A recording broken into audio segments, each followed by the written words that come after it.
Bienvenue à cette nouvelle édition de la revue de presse des quotidiens camerounais de ce mardi 19 octobre. Mutation s'intéresse à l'obligation vaccinale au Covid-19 avec en titre la piqûre du droit. Pour ce journal, la Commission des droits de l'homme du barreau pointe le vide juridique sur la question au Cameroun et insiste sur le consentement libre, éclairé et express de toute personne appelée à se soumettre au vaccin. Le jour renchérit en indiquant que l'ordre des avocats dénonce.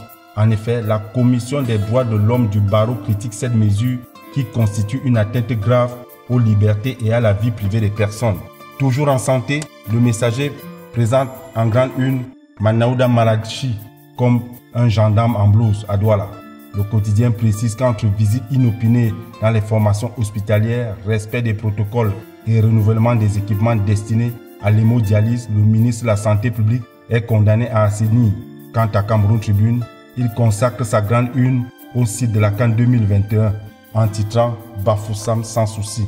Le quotidien gouvernemental indique que la délégation conduite par le ministre d'État, secrétaire général de la présidence de la République, Ferdinand Ngongo, a marqué son deuxième arrêt hier dans la région de l'Ouest.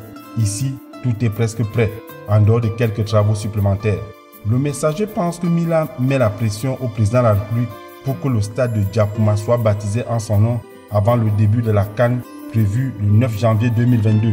En seconde manchette, le jour évoque aussi la CAN 2021, surtout en précisant que la signature de l'accord cadre, initialement prévu pour ce 19 octobre, est repoussée à vendredi 22. Ce décalage est dû à un problème de vol qui devait amener les responsables de la CAF au Cameroun. Par ailleurs, la nouvelle expression consacre sa une à la vie dans nos partis politiques. S'agissant du RMC, ce journal titre « La traque des militants continue ».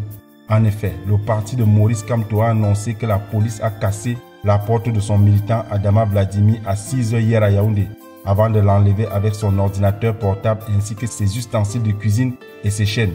Enfin, l'économie quotidienne parle du nouveau cadre de coopération en évoquant en une les secteurs qui intéressent l'Allemagne au Cameroun. Ils ont été présentés hier à Yaoundé au cours de la cérémonie de signature des comptes rendus des consultations gouvernementales germano-camerounaises qui ont eu lieu en juin dernier.